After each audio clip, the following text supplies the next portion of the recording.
मंगळवारी पालिकेच्या यशवंतराव चव्हाण सभागृहात एक छोटेखानी कार्यक्रम आयोजित करण्यात आला होता. तेव्हा सोलापूर महानगरपालिकेच्या आयुक्त शीतल तेली उगले यांनी महापालिका कर्मचाऱ्यांच्या 59 वारसांना पालिकेच्या प्रशासकीय कारभारात नियुक्त करून घेण्याच्या आदेशाचे वाटप केले. सोलापूर महानगरपालिका प्रशासनाचा कारभार अधिक जलद गतीने झाला पाहिजे याकरता मागील 2 महिन्यात 550 नव्या कर्मचाऱ्यांच्या नियुक्तीचे आदेश काढल्याचे आयुक्त शीतल तेली उगले यांनी सांगितले.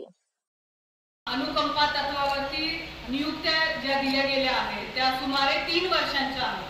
पर्टिक्युलरली मजूर कॅडर जे आहे तर ते गेल्या 3 वर्षातली जी काही वॅकन्सी होती, म्हणजे नियम असा आहे की प्रत्येक कॅलेंडर इयर मध्ये जी पद रिकामी होतात त्या रिक्त पदांच्या 20% इतकी अनुकंपाची संवर्गणी भरती करता येते आणि मजूर या संवर्गाची 2 वर्षांपासून दिली नव्हती प्लस लास्ट कॅलेंडर इयर अशी टोटल 3 वर्षांची ही सगळी करून आम्ही 59 म्हणजे 59 ज्या काही नियुक्त्या आहेत त्या सगळ्या संवर्गणी वेगवेगळी आहेत. म्हणजे मजुरांपासून कम्प्युटर ऑपरेटर्स पर्यंत कनिष्ठ श्रेणी लिपिक आणि एसआय अशा अनेक वेगवेगळ्या पदांमध्ये ड्रायव्हर्स आहेत, लिफ्टमन आहे, फवारणीवाला आहे.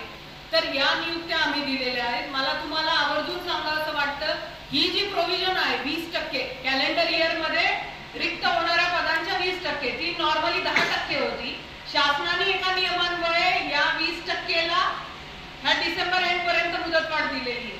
म्हणजे तुमचे जर आता हे प्रोसेस झाले नसते तर मे बी ते या गोष्टीला मुदतवाढ नाही आली तर 1 जानेवारी पासून तुमच्यातली जी मिळतात ती कदाचित 10%च लोकांना मिळाली असती. म्हणजे 50% लोकांनाच नियुक्त्या देता आल्या असत्या. काम समजून घ्या, ते काम दिवसेंदिवस कसं अधिक उत्तम पद्धतीने करता येईल तर ते करणं तुमचं काम आहे आणि त्याची तुम्ही अतिशय म्हणजे निष्ठेनं त्याची जपणूक तुम्ही केली पाहिजे आणि काम केलं पाहिजे असं मला तुम्हाला सांगावंसं वाटतं. मी सर्वांना